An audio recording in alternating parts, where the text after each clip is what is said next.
Hey guys, Crypto Whiskey here. I want to do a real quick video on how to use the Fibonacci retracement tool on TradingView, and it works everywhere. Just TradingView is what I prefer to use, and just a quick rundown of what it is, and how it can improve your trading.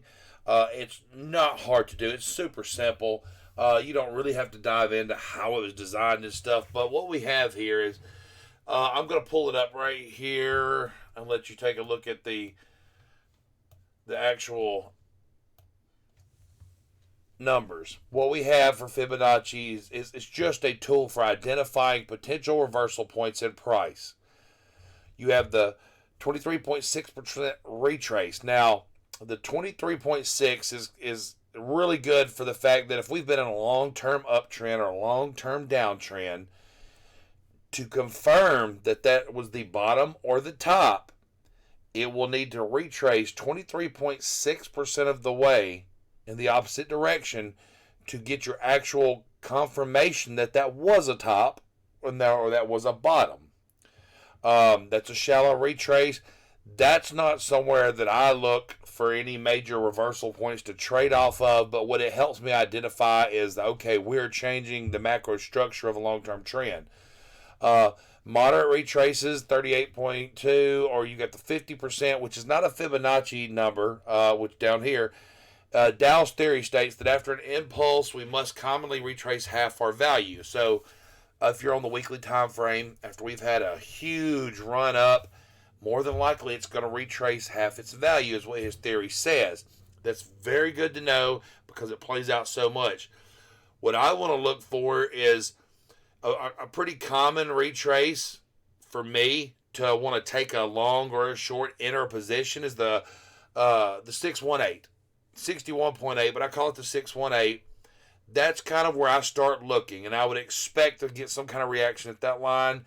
But where I know that, okay, I am getting the best deal is the 786 or the 886. Those areas of the deepest retraces is where you want to take really great, heavy, long-term positions. So now that we've run across that, y'all go ahead and screenshot this, whatever, keep it. This right here is a lifesaver, okay? We're going to put it to work on the chart. Right now we have the Bitcoin weekly pulled up, okay? And what I want to show you is, and it works in so many different ways, when you pull a retrace, you go over here and grab your Fibonacci retracement tool, okay?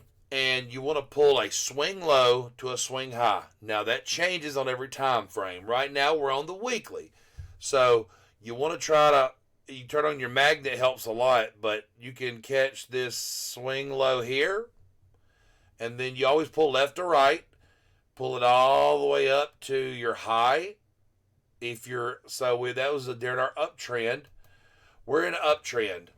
Well, during the uptrend, you pull low to high, and that will give you common retracement areas to start looking for the downside, the pullbacks, and the trend reversals.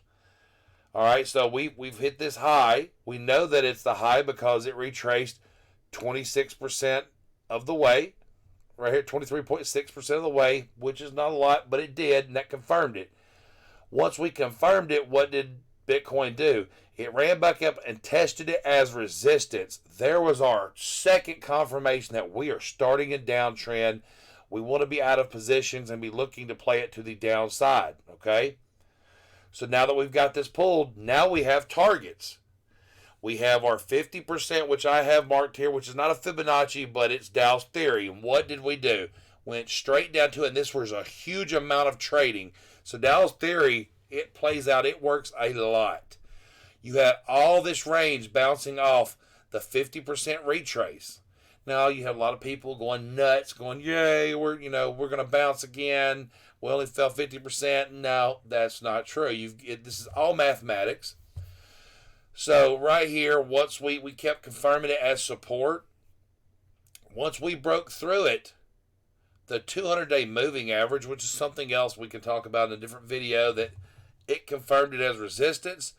And that's very powerful when it comes in to trading. That 200 is super powerful. But it hit it, and we went right back down, broke through everything. And now we talked about common retraces. The 618, where did we go? We went straight to the 618, and confirmed it right there. 1, 2, 3, 4, 5, 6 candle. We chopped around at it. So what you're doing is this is not like, oh, it hit it, now I need to go the other way. That's not how it works. You're wanting to see how it interacts with that line. The fact that we kept testing it, the more times you test a level, the more likely you are to break it. That's to the upside or the downside. We did not just bounce and go hit the next level. We kept testing. We knew that we were coming on a breaking point. So we broke that 618. That was not our reversal point. I want to see bounce and follow through price action before I would enter. But where I really get excited is when we broke through, we go right straight down in a candle and a half on the week and a half, and we go down and we test this 786 level, which is one of my favorite levels to play a reversal. We hit that thing, and immediately that candle sucked back up. There was a lot of buyers. So if you'll recognize, see the big candle wick? There's a lot of buy orders set at the 786. There was a lot of buy orders set at the 618, not as many.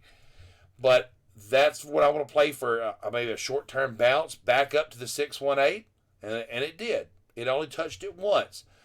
So that choppiness, once we made that retrace, we should have took our profits and been out. We're waiting to see what does it do next. You're waiting to see what the chart or what the asset is going to do next. And until you get confirmations, there's no need in risking your money. It could chop sideways and do nothing, and you're not trying to scalp it every 5 minutes. That's not how trading works, or investing anyway.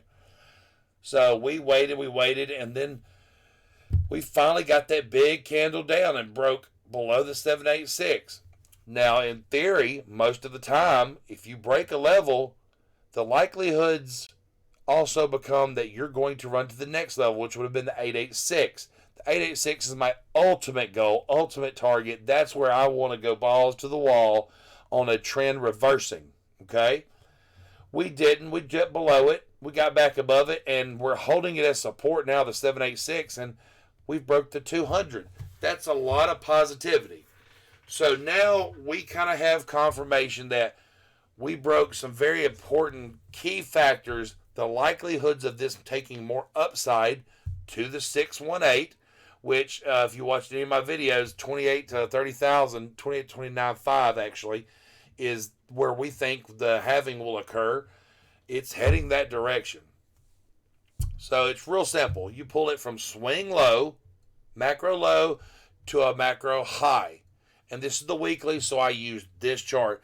You can go on the daily, you can go from here to there, and it's all going to play out the same. But I went from here to there because this is the weekly, and a longer outlook is what this gives me. That's really all it is. It gives you targets to be looking for, or if I'm going to say I'm going to enter a put position when it breaks the 0.5, and my take profit's going to be the 618, you killed it. And you say, if it breaks the 618, I'm going to take more puts, and my target's going to be the 786. You're making a killing. So that's all. Once you see that it's topped, you got confirmed from the 23% retrace, okay? Then you can play this whole downtrend with puts and short-sided all the way down. Now, we had a 786 broken briefly and could not get pushed down. There was not enough sellers in the market to push down to 886 on Bitcoin. So now's when you want to start taking a bullish bias, and especially breaking the 200 and push it to the upside, okay? So there's that. That's how you play it to the upside. You're looking for your sell points and your reversal points to get out of your position if you're just going long, okay? So now we're back here, and we're going to look at where is our upside targets. Let's say the downtrend's over. We're going to see. Take your fib retracement. You go to the high, macro high, to the very next. Now, you don't have to go to the very bottom, but you can. If that's your idea of that being subjective, that's your idea of the swing low. But I like to go to what I believe was the actual swing low for that impulse. And then we had an impulse up, okay? So what we've done right now is we haven't quite retraced, so we don't know. As of now, we don't know that's the bottom. Even if we come over here and we catch this guy, it's not a whole lot of difference. You don't know this is the bottom. We think it is. It seems there's so many other factors that goes into saying this could be the bottom, the break above the 200 and stuff. But once you hit that right there, once you catch that 236, man, a break of 28,000, then you know. What do? You start, there's your buy order. Your buy order's on a break of 29,000, right? Your first take profit is going to be right here at the 382, the 35.89. Another take profit zone can be the $42,000 zone at the 0.5. But more than likely, if you break the 0.5, you start looking for these higher targets of the 786, the 886. All it does is give you possible reversal points. This is where it can get rejected and come down. And it's just a Fibonacci. It's a mathematical sequence, and it appears in everything. Art, nature. If you dive into it, it's going to blow your mind. There's Fibonacci in everything in the world. But that's it. As far as useful tool for trading, there you go. If you're in a downtrend and you're wanting to look for reversal targets to set take profit orders to the upside, you go from swing high to swing low. And that's on you, what you consider that. I really feel like that was a swing low. This is an impulse up and a down. And so I would feel like you would do something, if you were going to try it again from that level, then you would go from here to there. And then it makes a lot of other changes. I don't like it that way. But you go ahead and play around with it, check it out, see what you like. But uptrends, you want to go from your swing low to your swing high on these larger time frames. If you go down to like the 1 hour, you can zoom out here and you can say you can go from here to there, and that will give you a target, and we'll try it. I don't like doing that on the 1 hour so much. More maybe the daily, the weekly. I mean, that's a heck of a swing. It's crazy swinging. So we barely come down and almost touched the 236. So, I mean, it ain't, to me, that's not a reversal point. We kind of got faked out. It didn't break it. So if you had orders set below it, you're screwed, and we're headed back up.